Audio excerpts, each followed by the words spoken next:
Hi everyone, this is Jonathan Mahalik, and today I'm going to be answering the question, what importance did the Puritans have on the founding of America? And to start with, I want to address first the common misconceptions about the Puritans. Most Americans know two things about the Puritans, the first being the Salem witch trials and the religious hysteria, and the second just being a general religious oppression is how they're often viewed today, that they used religion as a means of controlling everyone's lives in their colonies. Or as one author put it, Puritanism is the haunting fear that someone, somewhere, might be having fun. And first I want to start by saying that there's more to the Puritans than just simply those.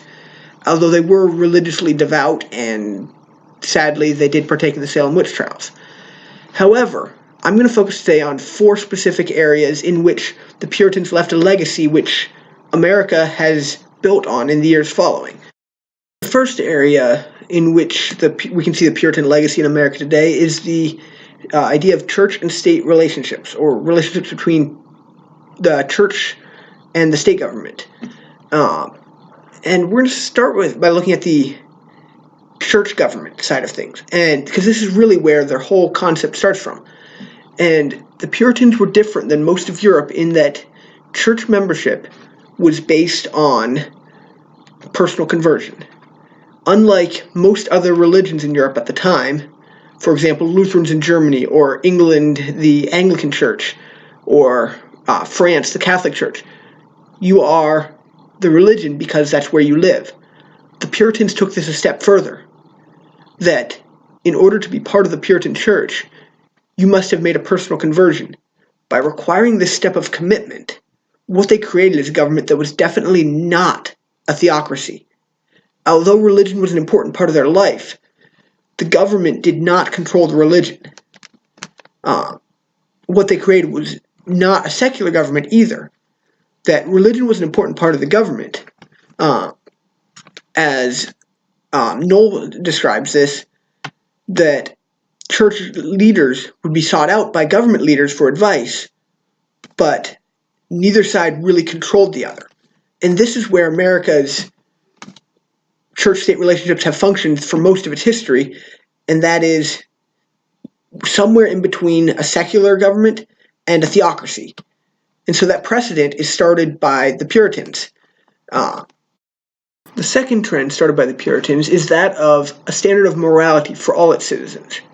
While it's true that many of the citizens of the Massachusetts colony were not members of the church, as described previously, they were still held to very strict standards and laws that required morality in the colony. And what this does for the colony is it creates a culture of godliness. Even those who are not Christians live in a way that is a higher standard than a lot of the rest of the world. And this really starts America out on a path of which it would continue, that those who are not Christians are still good citizens, good people on a whole.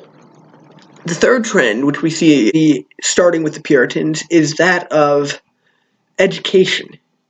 And beginning with the Old Deluder Satan Act, which requires that every town of at least 50 families must have a school to train their children, and that school would be paid for by the people of the town. This starts a trend that the education of children is important. Now, their focus was primarily religious, that the children need to be taught about the Bible so that they will be able to withstand against the temptations of the world, but also these schools taught reading and writing and basic literacy, math skills, which means that New England at this time has one of the highest literacy rates in the world. And once again, this is something that we see in America throughout its history, is that education and literacy have been essential. In fact, if you look at the events of the Revolution, America's revolution is unlike anyone anywhere else in the world because the people involved are educated, are literate, they've read. This is not just an emotional attack, it would be a reasoned attack, and that's due to this trend of education started by the Puritans.